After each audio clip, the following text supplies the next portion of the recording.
Content warning.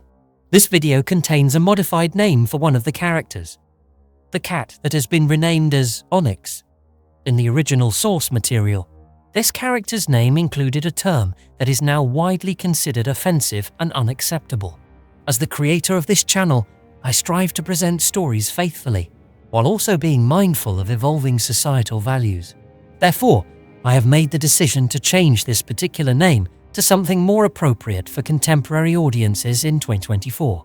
My goal is to share these tales respectfully, while avoiding any unnecessary harm or offense. I hope you can understand and appreciate this small adaptation. Thank you for your viewership and for joining me on this journey. Your Cryptkeeper Nigel. The Rats in the Walls by H.P. Lovecraft. Part 1. On July 16, 1923, I moved into Exham Priory after the last workman had finished his labours. The restoration had been a stupendous task, for little had remained of the deserted pile but a shell-like ruin. Yet because it had been the seat of my ancestors, I let no expense deter me. The place had not been inhabited since the reign of James I, when a tragedy of intensely hideous, though largely unexplained nature had struck down the master, 5 of his children, and several servants, and driven forth under a cloud of suspicion and terror the 3rd son, my lineal progenitor, and the only survivor of the abhorred line. With this sole heir denounced as a murderer, the estate had reverted to the crown, nor had the accused man made any attempt to exculpate himself or regain his property. Shaken by some horror greater than that of conscience or the law, and expressing only a frantic wish to exclude the ancient edifice from his sight and memory, Walter de la Poer, 11th Baron Exham, fled to Virginia and there founded the family, which by the next century had become known as de la Poer. Exham Priory had remained untenanted, though later allotted to the estates of the Norreys family and much studied, because of its peculiarly composite architecture. An architecture involving Gothic towers resting on a Saxon or Romanesque substructure, whose foundation in turn was of a still earlier order or blend of orders, Roman, and even Druidic or native Cymric, if legends speak truly. This foundation was a very singular thing, being merged on one side with a solid limestone of the precipice, from whose brink the priory overlooked a desolate valley 3 miles west of the village of Anchester. Architects and antiquarians loved to examine this strange relic of forgotten centuries, but the country folk hated it. They had hated it hundreds of years before, when my ancestors lived there, and they hated it now, with the moss and mould of abandonment on it. I had not been a day in Anchester before I knew I came of an accursed house. And this week workmen have blown up Exham Priory, and are busy obliterating the traces of its foundations. The bare statistics of my ancestry I had always known, together with the fact that my first American forebear had come to the colonies under a strange cloud. Of details, however, I had been kept wholly ignorant through the policy of reticence, always maintained by the de la Poers. Unlike our planter neighbours, we seldom boasted of crusading ancestors or other medieval and Renaissance heroes. Nor was any kind of tradition handed down, except what may have been recorded in the sealed envelope, left before the Civil War by every squire to his eldest son for posthumous opening.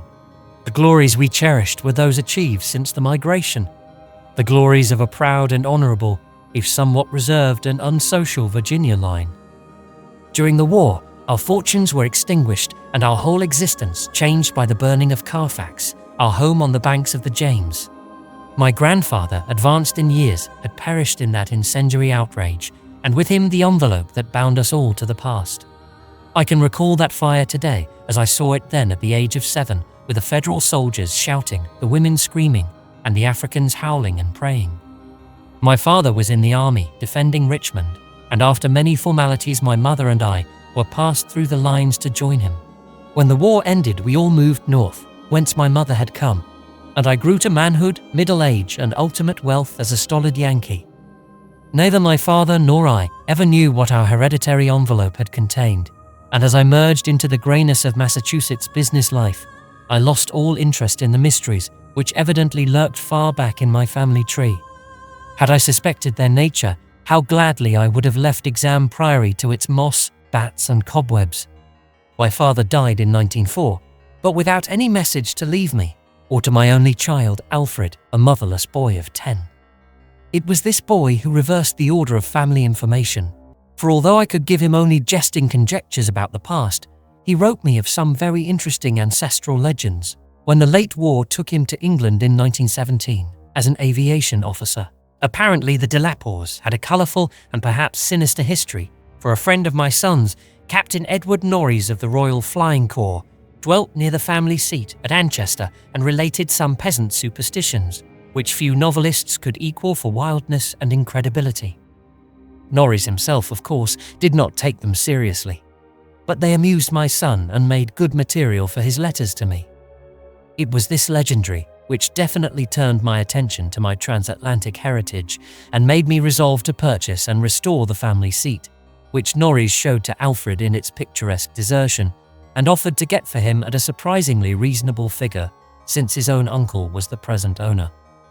I bought Exham Priory in 1918, but was almost immediately distracted from my plans of restoration by the return of my son as a maimed invalid. During the 2 years that he lived, I thought of nothing but his care, having even placed my business under the direction of partners. In 1921, as I found myself bereaved and aimless, a retired manufacturer no longer young, I resolved to divert my remaining years with my new possession. Visiting Anchester in December, I was entertained by Captain Norreys, a plump, amiable young man who had thought much of my son, and secured his assistance in gathering plans and anecdotes to guide in the coming restoration. Exham Priory itself I saw without emotion, a jumble of tottering medieval ruins, covered with lichens and honeycombed with rooks' nests, perched perilously upon a precipice and denuded of floors or other interior features save the stone walls of the separate towers. As I gradually recovered the image of the edifice, as it had been when my ancestor left it over 3 centuries before, I began to hire workmen for the reconstruction. In every case, I was forced to go outside the immediate locality, for the Anchester villagers had an almost unbelievable fear and hatred of the place. This sentiment was so great that it was sometimes communicated to the outside labourers, causing numerous desertions, whilst its scope appeared to include both the priory and its ancient family. My son had told me that he was somewhat avoided during his visits because he was a de la Poer, and I now found myself subtly ostracised for a like reason, until I convinced the peasants how little I knew of my heritage. Even then they sullenly disliked me, so that I had to collect most of the village traditions through the mediation of Norreys. What the people could not forgive, perhaps, was that I had come to restore a symbol so abhorrent to them, for, rationally or not, they viewed Exham Priory as nothing less than a haunt of fiends and werewolves. Piecing together the tales which Norreys collected for me and supplementing them with the accounts of several savants who had studied the ruins, I deduced that Exham Priory stood on the site of a prehistoric temple, a druidical or anti-druidical thing which must have been contemporary with Stonehenge. That indescribable rites had been celebrated there, few doubted, and there were unpleasant tales of the transference of these rites into the Cybele worship, which the Romans had introduced. Inscriptions still visible in the sub-cellar bore such unmistakable letters as Div, Ops, Magna, Mat, sign of the Magna Mater, whose dark worship was once vainly forbidden to Roman citizens. Anchester had been the camp of the 3rd Augustan Legion, as many remains attest, and it was said that the Temple of Cybele was splendid, and thronged with worshippers who performed nameless ceremonies at the bidding of a Phrygian priest. Tales added that the fall of the old religion did not end the orgies at the temple, but that the priests lived on in the new faith without real change. Likewise was it said that the rites did not vanish with the Roman power, and that certain among the Saxons added to what remained of the temple and gave it the essential outline it subsequently preserved, making it the centre of a cult feared through half the Heptarchy. About 1000 AD, the place is mentioned in a chronicle as being a substantial stone priory, housing a strange and powerful monastic order and surrounded by extensive gardens, which needed no walls to exclude a frightened populace. It was never destroyed by the Danes, though after the Norman conquest it must have declined tremendously, since there was no impediment when Henry III granted the site to my ancestor Gilbert de la Poer, 1st Baron Exham, in 1261. Of my family before this date, there is no evil report, but something strange must have happened then. In one chronicle, there is a reference to a de la Poer as cursed of God in 1307, whilst village legendary had nothing but evil and frantic fear to tell of the castle that went up on the foundations of the old temple and priory. The fireside tales were of the most grisly description, all the ghastlier because of their frightened reticence and cloudy evasiveness. They represented my ancestors as a race of hereditary demons, beside whom Gilles de Retz and the Marquis de Sade would seem the veriest tyros, and hinted whisperingly at their responsibility for the occasional disappearance of villagers through several generations. The worst characters, apparently, were the barons and their direct heirs. At least most was whispered about these. If of healthier inclinations, it was said, an heir would early and mysteriously die to make way for another more typical scion. There seemed to be an inner cult in the family, presided over by the head of the house, and sometimes closed except to a few members. Temperament rather than ancestry was evidently the basis of this cult, for it was entered by several who married into the family.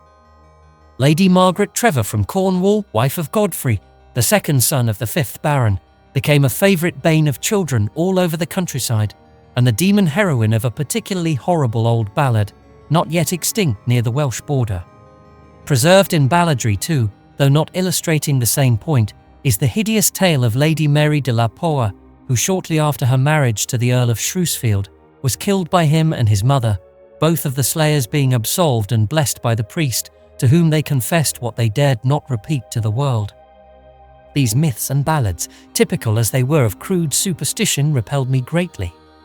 Their persistence and their application to so long a line of my ancestors were especially annoying, whilst the imputations of monstrous habits proved unpleasantly reminiscent of the one known scandal of my immediate forebears, the case of my cousin, young Randolph de Lapore of Carfax, who went among the Africans and became a voodoo priest after he returned from the Mexican War.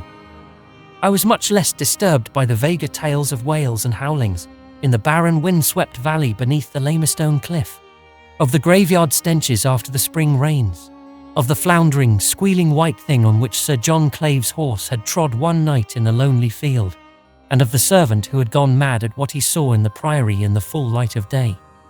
These things were hackneyed spectral lore, and I was at that time a pronounced skeptic. The accounts of vanished peasants were less to be dismissed, though not especially significant in view of medieval custom. Prying curiosity meant death, and more than one severed head had been publicly shewn on the bastions, now effaced, around Exham Priory. A few of the tales were exceedingly picturesque, and made me wish I had learnt more of comparative mythology in my youth. There was, for instance, the belief that a legion of bat-winged devils kept witches' Sabbath each night at the priory, a legion whose sustenance might explain the disproportionate abundance of coarse vegetables harvested in the vast gardens. And most vivid of all, there was the dramatic epic of the rats, the scampering army of obscene vermin, which had burst forth from the castle 3 months after the tragedy that doomed it to desertion, the lean, filthy, ravenous army which had swept all before it and devoured fowl, cats, dogs, hogs, sheep, and even 2 hapless human beings before its fury was spent. Around that unforgettable rodent army, a whole separate cycle of myths revolves, for it scattered among the village homes and brought curses and horrors in its train. Such was the lore that assailed me as I pushed to completion with an elderly obstinacy the work of restoring my ancestral home. It must not be imagined for a moment that these tales formed my principal psychological environment. On the other hand, I was constantly praised and encouraged by Captain Norreys and the antiquarians who surrounded and aided me. When the task was done, over 2 years after its commencement, I viewed the great rooms, wainscoted walls, vaulted ceilings, mullioned windows, and broad staircases with a pride which fully compensated for the prodigious expense of the restoration. Every attribute of the Middle Ages was cunningly reproduced, and the new parts blended perfectly with the original walls and foundations. The seat of my fathers was complete, and I looked forward to redeeming at last the local fame of the line which ended in me. I would reside here permanently and prove that a de la Poer, for I had adopted again the original spelling of the name, need not be a fiend.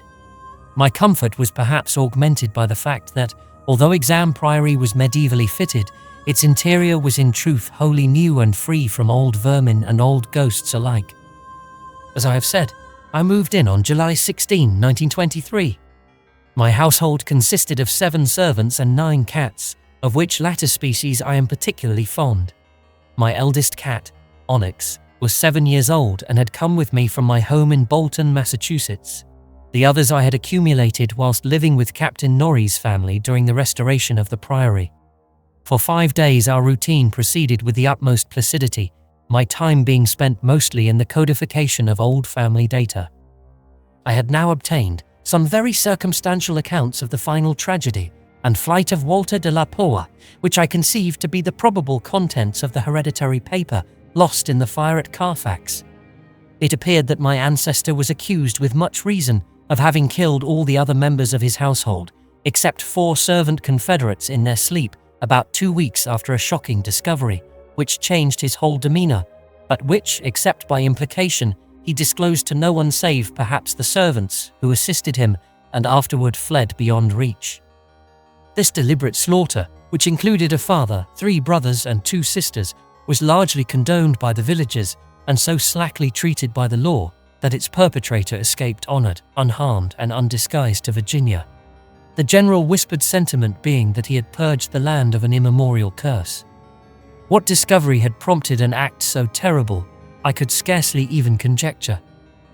Walter de la Poer must have known for years the sinister tales about his family, so that this material could have given him no fresh impulse.